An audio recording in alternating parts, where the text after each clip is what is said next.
Today is episode 29 with Dr. B. Welcome to the Harness Your ADHD Power podcast. If you're looking for a fresh perspective and actionable steps on hot topics from focus to follow through to self-management and more, you are in the right place. Welcome your host, innovative educator, coach, and psychotherapist, Dr. B. Hey, DDers. I am so glad that you could join me for today's podcast episode. Responsive to my own intuition, as well as the requests of my listeners, I'm going to focus on 4 interrelated topics as they relate to adult life with ADHD. I believe that this cluster needs attention based on my own journey of trying to live small and invisible for most of my life and hiding parts of me that I felt bad about. I trust I'm not the only one who lived this way and that you can relate to some part of my journey. It's time to not hide anymore, rather to step into the fullness of being, that which we truly are, for a better understanding, interpretation, and tools to maximize our pure potential. I'm going to explore this cluster with some introductory information and then move into my traditional format with stories, action steps, and a favorite quote, as always. I've made a small modification to the format today. The action steps will follow directly after each story, rather than all at the end. It was suggested that it would be easier to integrate the information shared in the stories and the action steps for each if the action steps followed directly after each story, rather than waiting until the end and having to remember the story you relate to. I appreciate all your suggestions and input so I can consider everything and provide you with the best of me in ways that are best for you as well. And remember, if you're a visual learner, each episode transcript or show notes is available on my website. The fact that many of you experience tremendous shame and or guilt as a byproduct of your life with ADHD is heartbreaking. And the assumptions and expectations that you hold for yourself, in addition to those held by your family of origin, marital or relationship families, friends, employers, educators, and society at large, are in many cases damaging and hurtful. The increasing numbers of adults living with ADHD-related impairments is not a trivial matter and have far-reaching consequences for all of us. Quality of life is less, and the erosion of human potential is apparent. So many adults report feelings of hopelessness and frustration. This has to stop and be turned around now. This is not simply annoying laziness or apparent lack of willpower or being scatterbrained or a bit disorganized, frequently late, and excessively forgetful. It is also not the extraordinary gift that endows the person with exceptional talent, creativity, and the ability to think outside the box if they're disabled by a stranglehold of incapacitated executive functions. In fact, those who are bright and gifted often suffer greatly because the gifts and talents that they possess are unable to manifest due to executive function deficits. This can lead to an existential depression, different from other depressions, because it calls into question the very nature of the meaning of life itself for that adult. These deficits are chronically frustrating, embarrassing, and discouraging in so many aspects of daily life. They can destroy self-confidence and severely erode one's hope of ever being adequate enough to meet reasonable expectations of family, teachers, employers, friends, or oneself. It's important to note that at present, most medical, mental health, and educational professionals receive little or no instruction during their professional education to help them learn to recognize and treat ADHD in children or adults. So instead of assuming that the professional you seek your help from does have the appropriate training to both recognize, assess, and treat ADHD and executive function deficits, you need to assume that they do not, and ask about their training to know if you're in appropriately trained hands. That is, if that's important to you.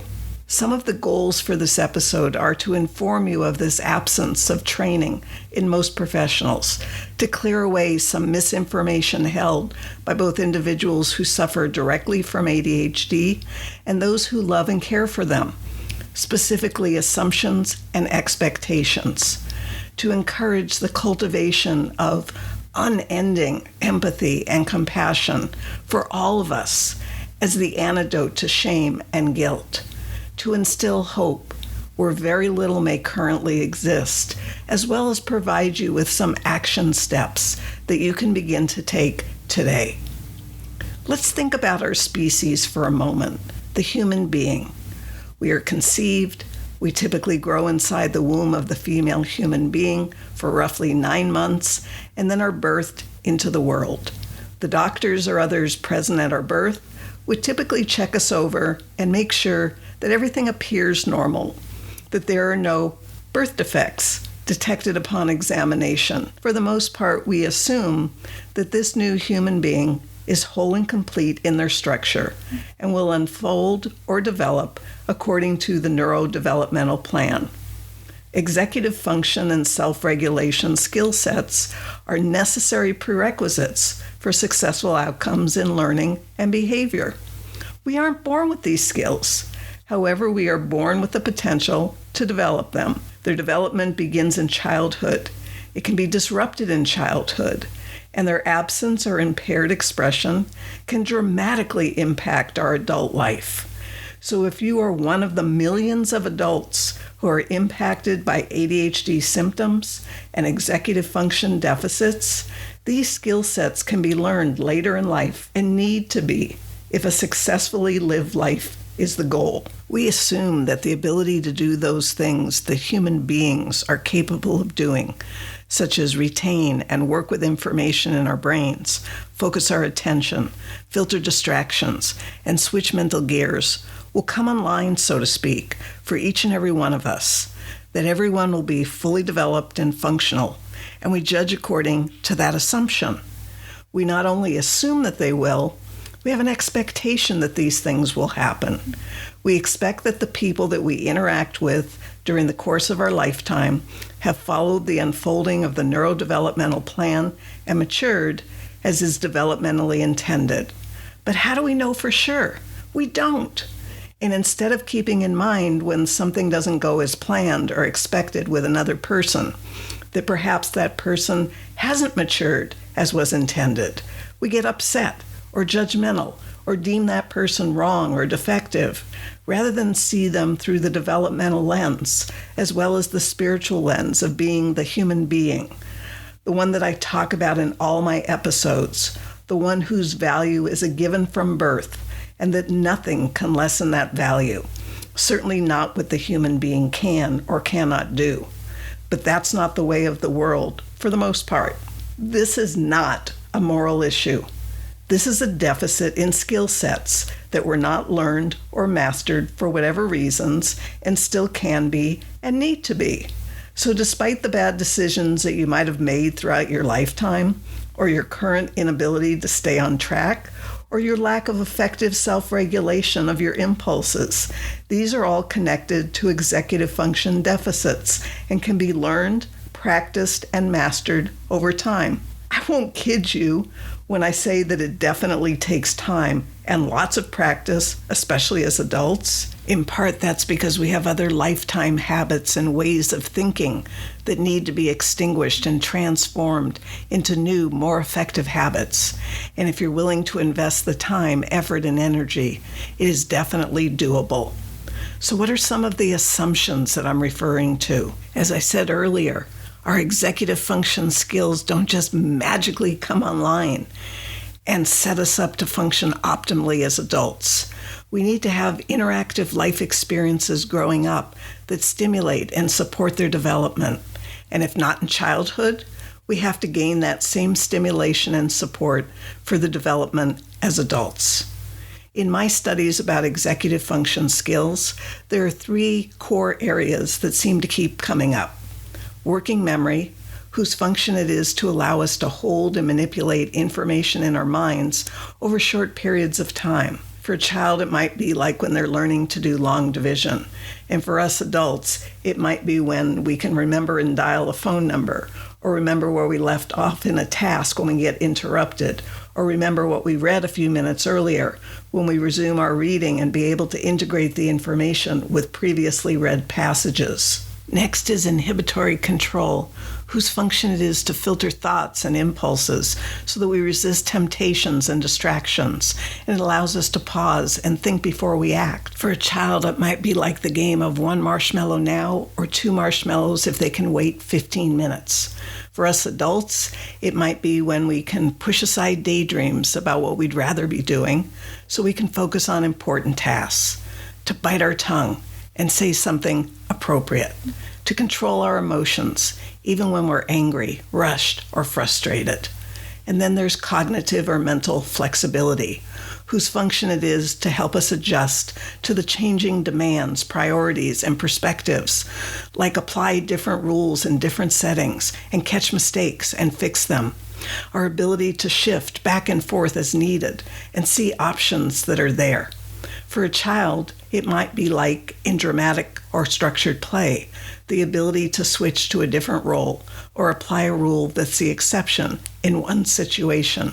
For us as adults, it might be when we can catch mistakes and fix them, revise ways of doing things in light of new information, consider something from a fresh perspective, think outside the box, learn exceptions, and approach a problem in different ways to arrive at the same solution.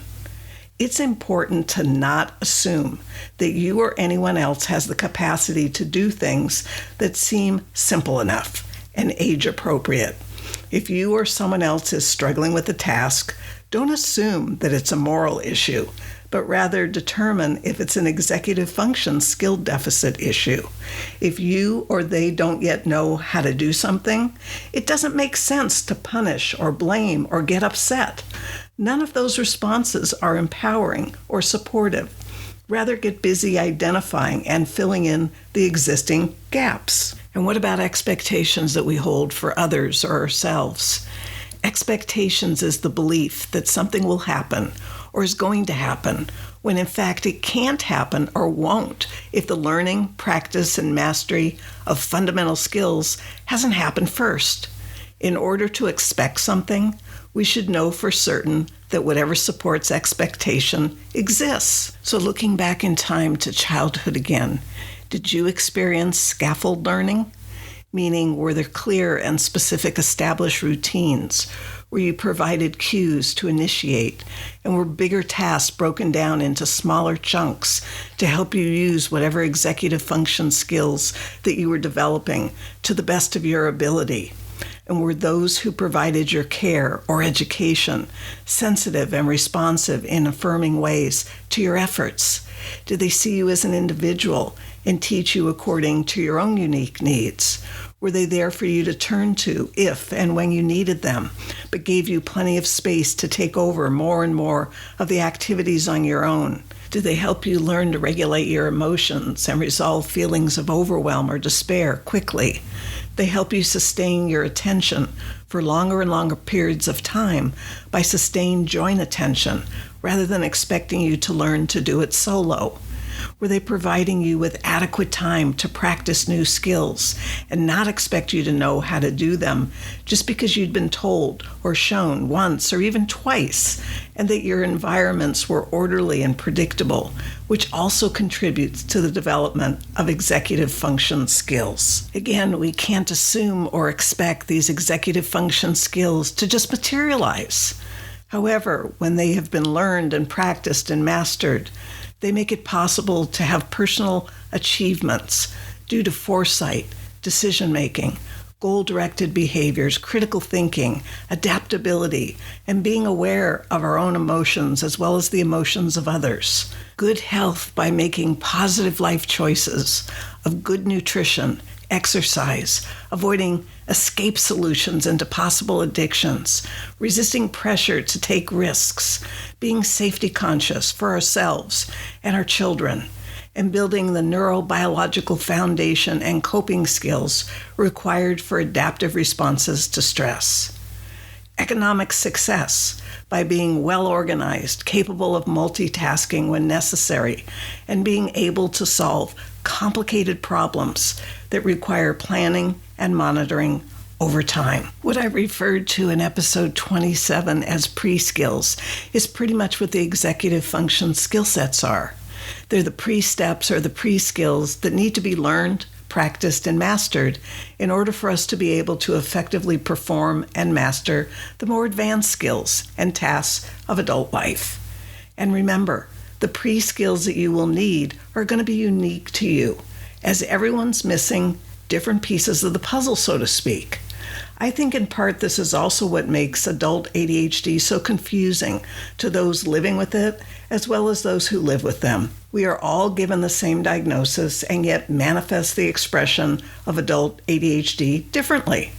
And when we can't do something we assume that we should be able to do, for whatever reason, we need to look to the missing skill sets that we didn't know were missing until we did.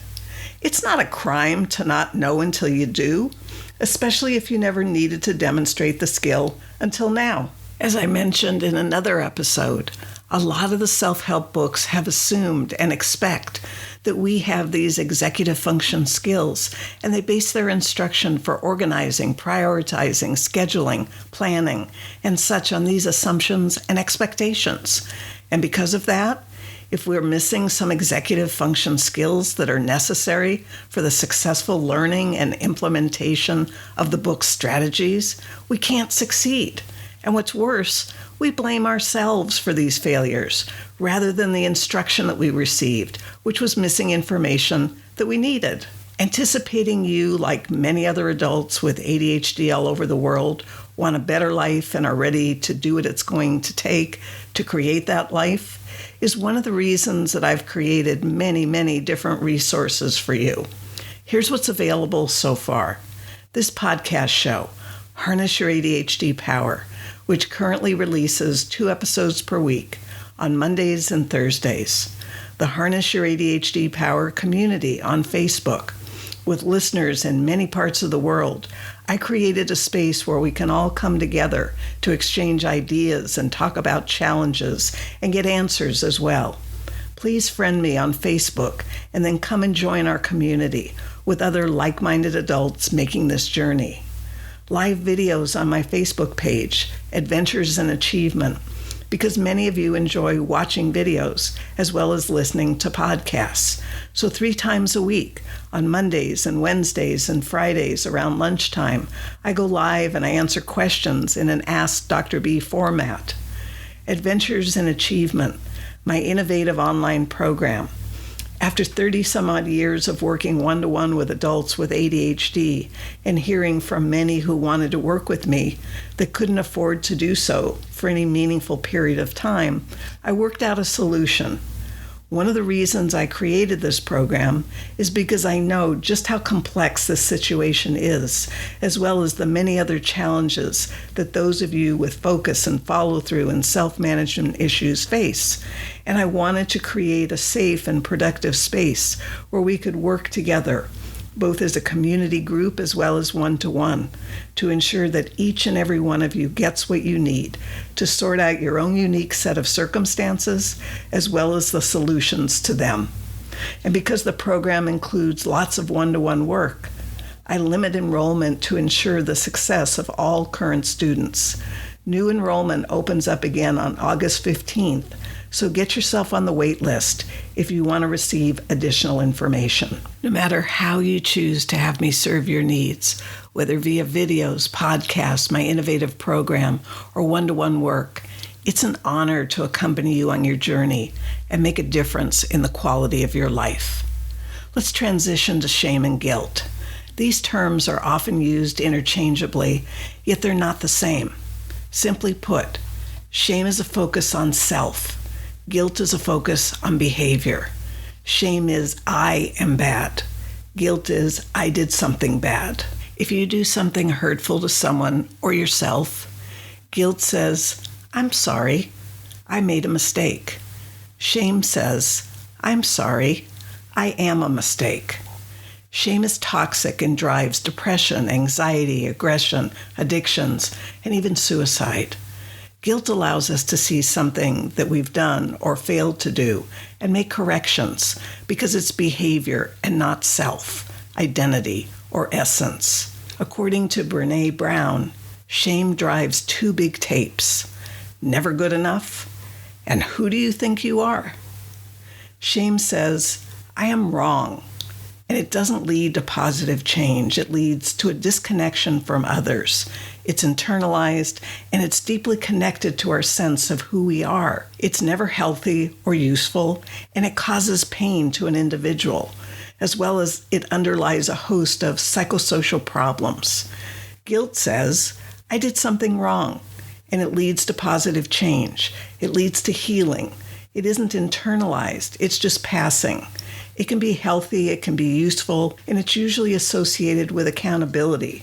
And it's not about psychosocial issues, just behaviors and actions that were done or not. Making a mistake does not make you a failure. You may have failed to achieve an outcome, which is behavioral, but you as the person, identity or essence, is not a failure. Over the course of my 66 years now, I've experienced challenges with assumptions, expectations, shame, and guilt, and I've needed to overcome them if I was going to live the life that was anything close to what I hoped for. And I also needed to overcome them if I was going to guide others, perhaps like you, out of your stuckness and into the life that you've been wanting forever. My phrase for that journey is moving from stuck to unstoppable. As I've said so many times before, I'm a work in progress just like you. I still have things to figure out so I can keep moving forward. It's just part of the adventure of life. The difference now is that I don't blame myself or circumstances. I get solutions-oriented in my thinking, and I start figuring out how I'm going to get something done, not give in to the thoughts that say there's no way it can happen. That's just my mind telling me a lie. Remember, I wasn't born with the executive function skill sets, and neither were you. I had to study my life and learn which ones I was missing, as well as create ways for me to learn them as an adult. I had to put systems and structures and guidelines in place to move myself from stuck to unstoppable, and so can you, as long as you're teachable and willing to be a student of your own life. We're getting closer to today's 3 important points with relevant stories, an action step, and a favorite quote of mine. So let's keep going. I want you to remember that you are not what you do or don't do. You are more than that. We are not defective or less than as people, as human beings. We're just wired differently. And the difference is actually pretty cool once you have a different perspective and the tools that you need for your own success. In this case, it's whatever you discover are the missing pre-skills or executive function skills, and then learning them so you can start succeeding and feeling good about doing so. Otherwise, why bother? How much time do we have? Not much. So let's get to it. In this episode, I'm exploring our assumptions, expectations, shame, and guilt as it relates to adult life with ADHD and helping you to move past it to a newfound freedom. Remember, this is a process, so please don't let yourself off the hook here with taking action once, not getting the results you hope for, and stopping there. Seriously. If you didn't have the benefit of learning the pre-skills in childhood, you cannot expect yourself to master them overnight. I know I didn't, so keep going. You're learning to do, not just standing up and doing, like you've known how to do it your whole life. Get real here. Today's 3 important points are figuring out what your assumptions are and those closest to you, setting intentional, realistic expectations rather than expecting based on fantasy thinking, and purging the shame and guilt to create a fresh start and a newfound freedom. This podcast is sponsored by Pure Potential with Dr. B. You can head over to drbarbaracohen.com and find the podcast show notes, great free content from Dr. B, plus programs and services. That's drbarbaracohen.com. Now back to being an adult with ADHD in today's world. It's almost story time, but first, you need a win. You need to remember and acknowledge and celebrate at least one thing that's good about you or has gone right for you today. Just one thing. Perhaps you had an aha moment listening to this episode. That's a win. Or maybe you shared a secret with a close friend, something you'd never shared with anyone before. Certainly a win. Or maybe you've been practicing giving your word to yourself and keeping it consistently with small things. That's a great win. Or perhaps you created a new identity for yourself to play with and see how it feels. That's definitely a win. Whatever you choose is up to you. However, I want you to choose something right now and celebrate it, either aloud or to yourself.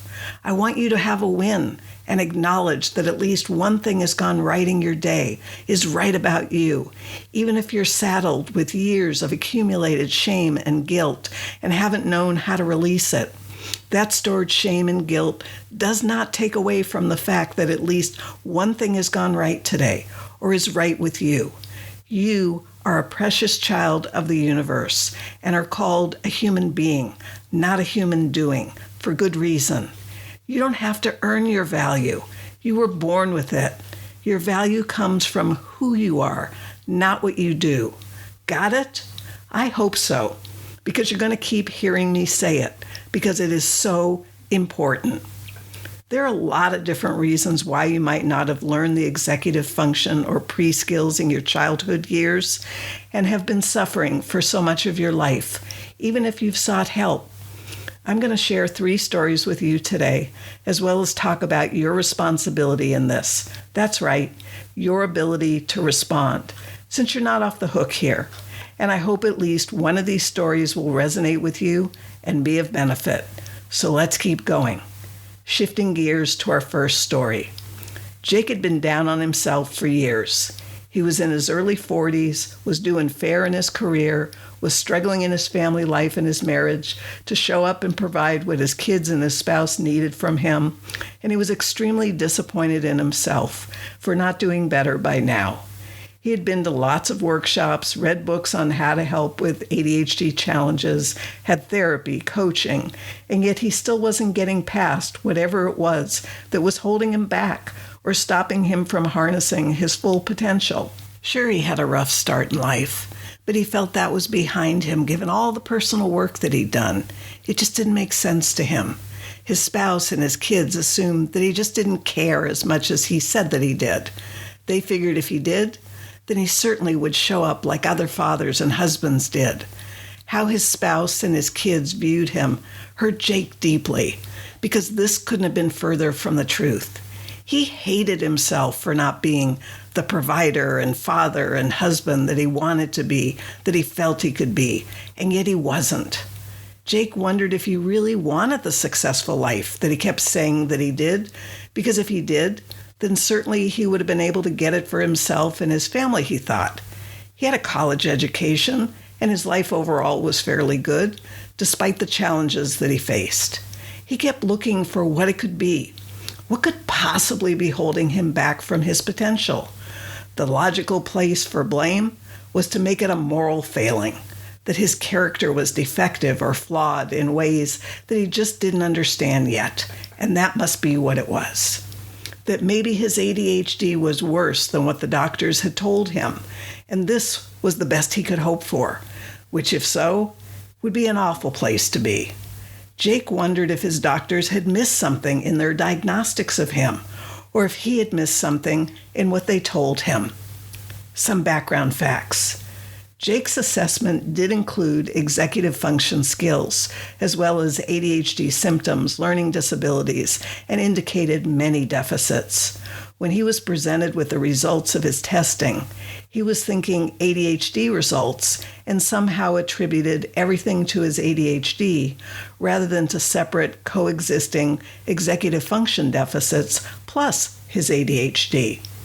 After a careful review of his assessment, it was clear that Jake's assumptions and expectations for himself were hugely distorted, as were his family's.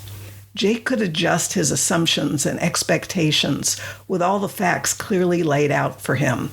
He could see how it had been impossible for him to do any better than he had until he remediated many of his executive functions.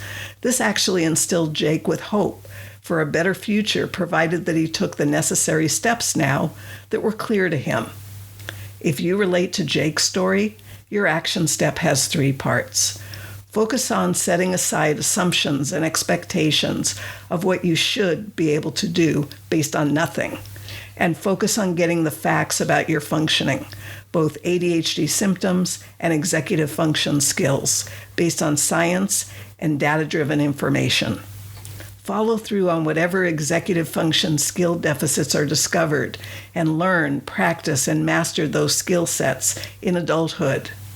For self-management of your feelings about being more compromised or less able than you originally understood. This is not a moral issue. It's the absence of skills, which can be learned and mastered even in adulthood. Cultivate an abundance of empathy and compassion for yourself and the struggles that you've been through, and you've made it through.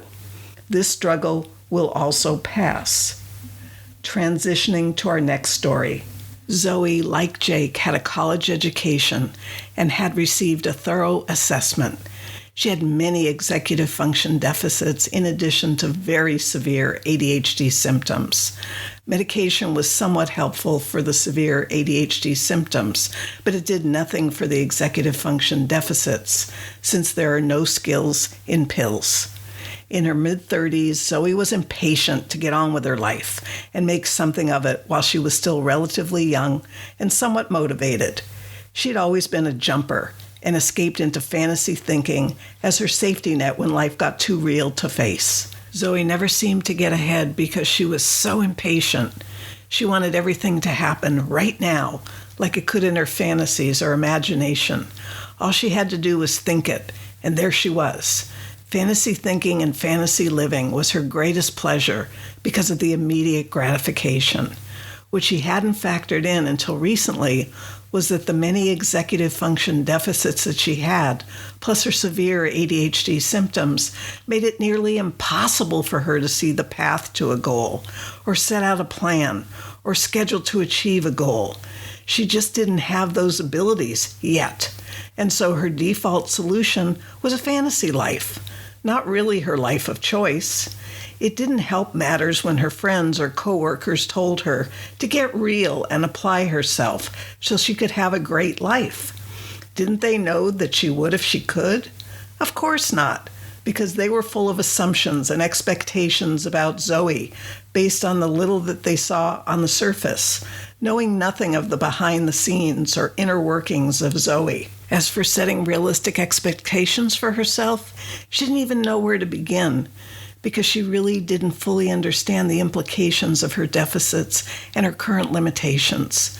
Zoe was lacking the executive function skills in all 3 core areas: working memory, inhibitory control, and cognitive or mental flexibility. And she certainly didn't know that it was going to take time, effort, and energy for her to acquire the skills she was missing. However, she was her only hope for living a real life instead of just one in fantasy. Some background facts. Zoe's deficits in working memory didn't allow her to hold and manipulate information in her mind over short periods of time. She wouldn't remember her goals or where she left off in a task if she got interrupted, because real thinking was slower for her than fantasy thinking. When she got going, she felt compelled to stay with something because if she stopped, she would just have to start all over again the next time. Her deficits in inhibitory control didn't filter her thoughts or impulses or help her to resist temptations and distractions. There was no pausing to think before she acted. Her impatient nature drove her to go, go, go, even with medication support. Stuff popped into her head, her mind, and out her mouth in seconds. Zoe's deficits in cognitive or mental flexibility left her rigid and inflexible to the changing demands or priorities of her life. She couldn't seem to shift gears and slow down or speed up as needed, or catch her mistakes and fix them, or see the options right in front of her. It was as if she was blind to so much information that was right there, yet not for her, yet. It definitely takes the 3 Ps, patience, persistence, and practice, to learn and master executive function skills so life ultimately gets easier. If you relate to Zoe's story, your action step has 3 parts. Focus on noticing the difference between your fantasy and reality thinking and what gets you to jump to fantasy. These are clues for missing skills. Follow through on learning and mastering what you determine are the missing executive function skills so you can learn the more advanced skills of adult life. Self-management of your feelings of being less than or broken because of missing skills, and remind yourself that you're learning now and it's only a matter of time before life is better and easier. Transitioning to our next story. After years of living with enormous shame and guilt, Helen's system gave out and she became physically ill. In those more sensitive, long-standing toxic shame and excessive guilt can literally wear you down. It's as if Helen needed to detox and purge her system of this toxic shame and guilt in order to regain her health. She had lived this way for most of her life and didn't know anything else. It was like she was living in a prison of these feelings and needed her sentence to be terminated. After consulting with a specialist, it was decided that she would do a gentle, compassionate cleansing of her mind, body, and spirit to support the healing of her entire being. Some background facts. Long-standing toxicity can make its way to our very core and cover its tracks in clever ways. If you're going to clean house, so to speak, you may as well get it all. This is not a simple process, and it's advisable to seek professional guidance for your specific long-standing toxicity and what is best for you. It might include a modified nutritional plan that supports your body's healing while your emotions and spirit are also healing. It might include the addition of a spiritual practice to support your spirit's healing while your body and emotions are also healing. It might include the creation of emotional rituals and ceremonies for the purification of the long-standing toxic shame and guilt. If you relate to Helen's story, your action step has 3 parts. Focus on differentiating between toxic shame and guilt, noting that guilt is about your behaviors, the human doing, and shame is about your identity or self, the human being. Be sure that you're focused on clarifying to yourself that whatever you have punished yourself for, it's your behaviors, not self, that we're talking about here. Follow through on cultivating empathy and compassion for yourself and for the hurt you've inflicted on you. Forgive yourself for not understanding the difference between shame and guilt and hurting yourself deeply and unintentionally. Self-management of your feelings, that you deserve to be punished for who you are and what you've done, not just what you've done. This is going to take work and most likely professional support to manage everything in this complex healing transformation. It's worth finding the right person to support you for this very intimate and important experience. It takes courage to look at the truth of your life and accept what you find. Acceptance is not resignation. It's starting with what is and moving forward from there. A favorite quote of mine. Brené Brown said, "Belonging starts with self-acceptance. Your level of belonging, in fact, can never be greater than your level of self-acceptance, because believing that you're enough is what gives you the courage to be authentic, vulnerable, and imperfect. When we don't have that, we shape-shift and turn into chameleons. We hustle for the worthiness that we already possess." The question I have for you at this point of our journey together is, if your self-acceptance has been conditional up to now, Are you ready to upgrade it to unconditional self-acceptance and embrace all of you? I hope so, as it's a step into knowing a new freedom, and it's totally worth it. Remember, your needs matter to me. If I'm going to help make a real difference in your lives, I need to hear from you, and I need to know what your challenges are, what you're struggling with. If you want me to know, you have a few options by hopping over to my website. Take the quick little 6-question survey. It should only take you a few minutes to respond. Ask Dr. B your questions and get them answered directly on a podcast show. Or get on the wait list for Adventures in Achievement to learn more about the program and how it might meet your needs. Whether you're learning from my podcast episodes or live videos or working with me directly, you are in my world and I'm here to serve your needs. So be sure to reach out and get your needs met. It's up to you to take action here so that things can change for you. I appreciate you showing up to listen today and in the future. New episodes are released on Mondays and Thursdays. As a subscriber, the newest episode will be in your feed by 1 a.m. Pacific time. Plus, you won't miss out on any extra episodes that I create. Certainly a great reason to subscribe. Perhaps make a date with yourself to listen to each podcast episode so you hear your questions answered if you asked any of the Ask Dr. B format, or just enjoy all the episodes where I'll be talking about such compelling topics as self-defeating or destructive behaviors, the purpose of setting realistic goals, and how to improve your communication with others.